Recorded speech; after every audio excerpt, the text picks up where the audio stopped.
right, guys. Sorry about that busy morning here. All right.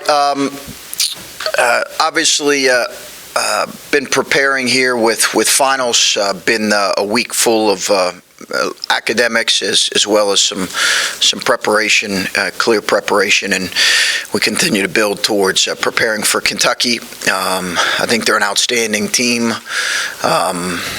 And a group that's really talented and well coached, and one that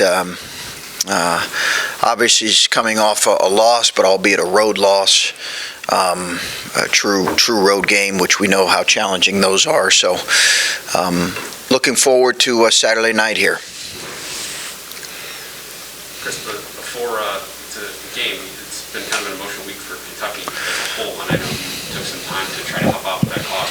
Why was you had the chance to use your platform for something? Why was this an important cause for you to try to do something like that? Adam, I think a couple things. One is the connection, obviously, to growing up in the state. The fact that we had Kentucky here upcoming. I think created an opportunity for me to connect with Coach Cal and see if there's a way that we could help. And I don't. My wife and I, we very much feel a responsibility to give back and to contribute into areas and needs that we feel like are important to us. But also, and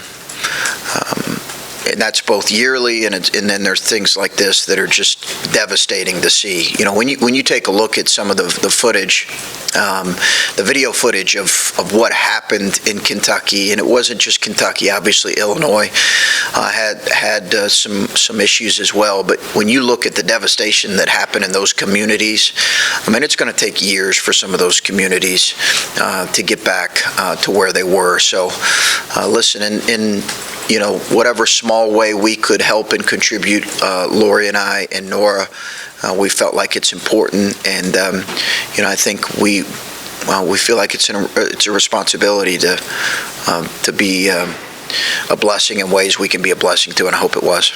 I know that's not right down the road from where you grew up. It's a couple hours away, but did you have any sort of ties to that region? Did you have friends, family, anybody where that went?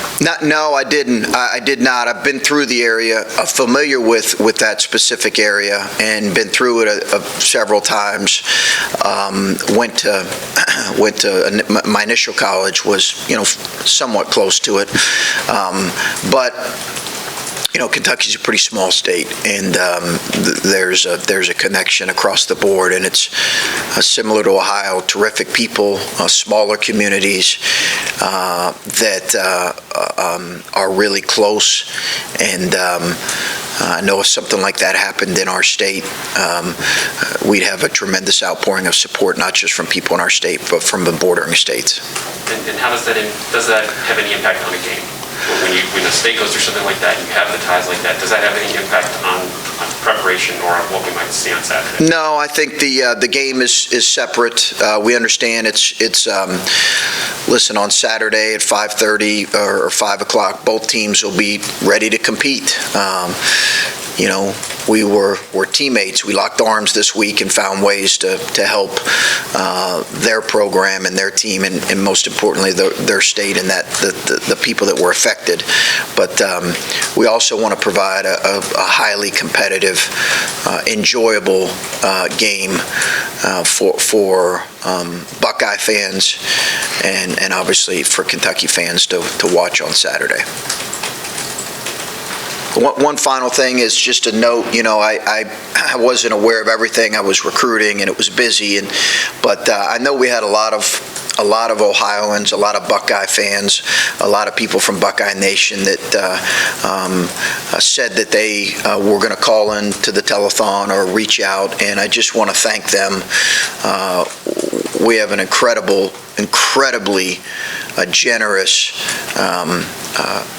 group of Buckeye fans, and I know how much that was appreciated, and whatever donation you made, I know I appreciate it, and I'm certainly sure that that community appreciates it. And Coach, what jumps out to you on film when you look at Kentucky, and maybe how does this team compare to the team you played a couple years ago? Listen, both teams are really talented. They have maybe a few more transfers on this team than what they had, although they had some impact transfers on that team a couple years ago. They obviously have the young man from West Virginia who's a phenomenal player, the best rebounder in the country. He's one of the best low post players in all of college basketball. He is an absolute load, but Wheeler's a tremendous point guard. Ty's going to have a phenomenal year. They've got a lot of guys, a lot of weapons. Keon Brooks is a young man who's kind of grown in his role there. So they're going to have a very good season. And I have no question Kentucky's going to have a very good season. It'll be a great challenge. And is this the type of matchup where playing the non-conference schedule that you guys have played really does prepare you for a game like this, because you've already seen so many different styles, you've already played neutral site games, and you've already played a bunch of ranked opponents already? You will see. I would hope so, but I think, it really, as you know, it's really about how you perform on that night, really. There are things that you can certainly take from your previous experience of playing different styles, high-level competition, but then you have to go and perform on that given night, and that's what's in front of us.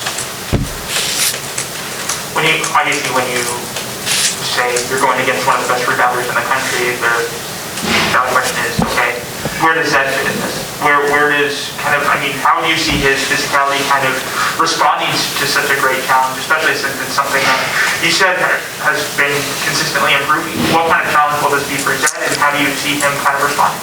For Zed? Yeah. I think, listen, it's going to be a challenge for all of our big guys that go against him. His numbers would suggest he's the best rebounder in the country. The young man from Kentucky is a tremendous player, but he can also score in the low post. So whether it's Zed or Joey or Kyle or EJ or any of those guys, it's going to be a tremendous challenge. Getting him off the glass, beating him to loose balls, beating him down the floor, defending him, and then we're going to have to defend him as a group as well. When you look at, obviously you're coming off of 2 Big Ten wins. You're coming off, and Griffin was mentioning kind of the styles in which you guys have won. Is this just another style that you guys have an opportunity to kind of perfect? Is it something that, what can you take from this one? And maybe it's an unfair question at this point, but it's a really talented team that does maybe play a little bit differently in some ways than some teams in the Big Ten. But you're just playing a really talented team that's well coached, that's well put together, that's physical. So I think that there's a lot we can take from that game. Obviously, I'll know more after we play, but there's a lot we can take from it for sure.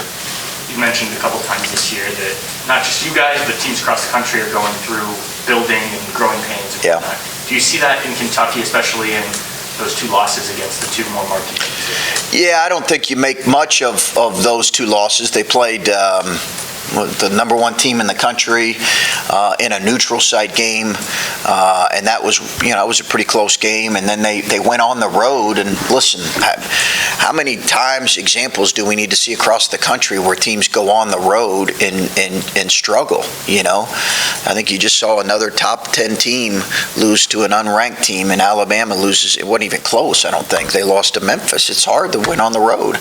That's why every time you do, you feel great about it, and you guys know that. You've watched enough college basketball to know that. So I don't think you make too much of their loss. Notre Dame played well. I know maybe you could say Notre Dame had struggled a little bit earlier, but they played well. They deserved that. It was a tremendous environment up in South Bend, and I think you find a way to learn from it, as I know John and his staff did, and move forward. They've lost to 2 good teams, one on the road, one of the best teams in the country in a neutral site. They're going to have a really good year. I really believe that. You've talked about this event before, and obviously you guys have been in it for quite a while now, but the opportunity it presents you, especially going out to the Vegas and a venue like that you ran a few years ago. What does the CBS Sports Classic, and specifically this year, give you guys? Well, listen, it's a great venue. And last year we played there, or last time we played there, it's a great environment. Now, make no mistake, this is a road game. Okay, this is a road game. We understand. It was 2 years ago. We expect it to be again. We understand that, and in some ways, that can only help us, honestly. When you play an environment like this, there'll certainly be Buckeye fans out there, and we want as many that want to come. We can't wait to have them there. But we understand when you're playing Kentucky in a neutral site, what that typically feels like after having been through that a couple times and both seeing it in the NCAA tournament. We played North Carolina in the Sweet 16 when we were at Butler, and Kentucky was playing, I believe, UCLA next, and it was an overwhelming crowd. So I think you understand what you're walking into. Go ahead. When we were talking to you about EJ after the Wisconsin game, you talked about how guys have done a really good job finding him in different positions. You've been able to utilize him in some different ways. And I just wonder, in general, how much differently do you feel you've been able to use him this season than you have last year? Differently. I think the emergence of Zed has helped because it's allowed us to kind of move him around and play him in different spots. I think Zed and Joey both kind of anchoring some of that position has helped because it's allowed us to play him both defensively and offensively on the perimeter. And there's times where most times he thrives. There's times where he struggled. He really struggled against Towson defensively. But there's also been times where, for the bulk of the year, he's really thrived. He guarded Paolo really, really well. So I think it's a part of his continual growth and maturation. What I've just been really proud of EJ is his fitness level. I think he has, when he's been at his best, he's played with great motor. And when he plays with great motor, when EJ Liedtke plays with great motor, there's no question in my mind, he is one of the very best players in the country. No question about it when he plays with great motor. And he's obviously stepped into a bigger spotlight. That was going to be the case this year no matter what, but the way he's played has elevated that even more. How have you seen him handle not just the increased attention on the court, but just from, it would seem, all comers?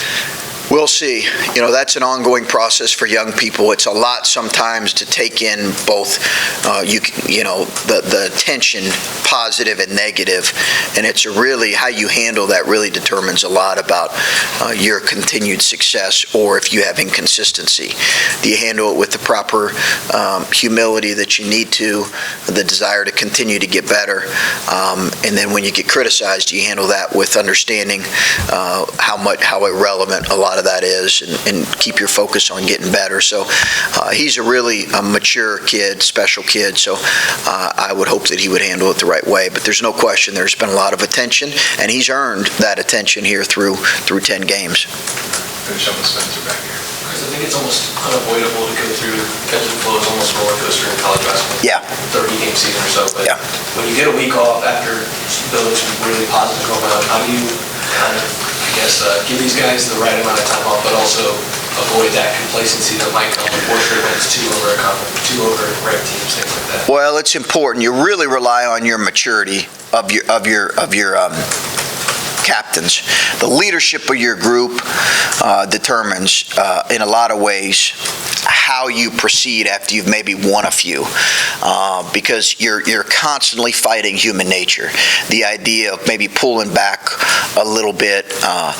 We had that conversation yesterday before practice, a pretty direct conversation about the importance for us to earn the right to play well on Saturday right now, yesterday, and then now we're going to have to earn it again today in practice. That's the reality of college sports, because sometimes you earn the right to play well, and you play well, and you just get beat.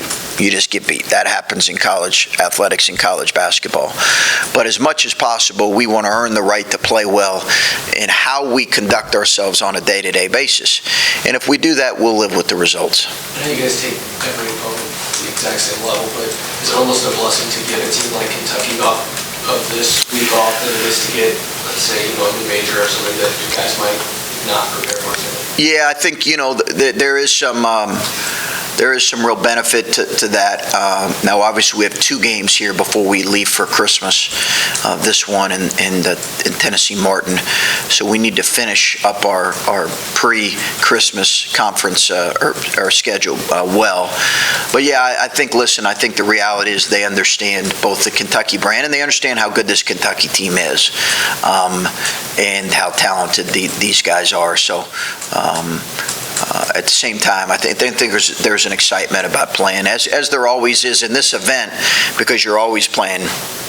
I love the event. I've always loved the event. I've always been a proponent of playing in this event.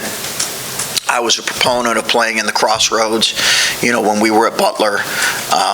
I think these events are really good for college basketball, even though they're neutral, and I would tend to lean more towards playing a true home and true roads, but these kind of neutral events against the caliber of these programs is a great thing for our program, and I'm glad we're doing them, regardless of the outcome. And if I can say one more, you said it after the game last week that you needed a couple cold drinks to get through the bye week. Yeah. Did you relish in those, and is it good? Do you feel refreshed to get back after having? Enjoyed every drop. Yeah, that's good. I enjoyed every last drop, and listen, it was a good, you take about a night, honestly. Sunday, I spent all day recruiting, and then as I did on Tuesday, Monday we practiced, so you're right back into it. But I do think, we had a stretch of games there.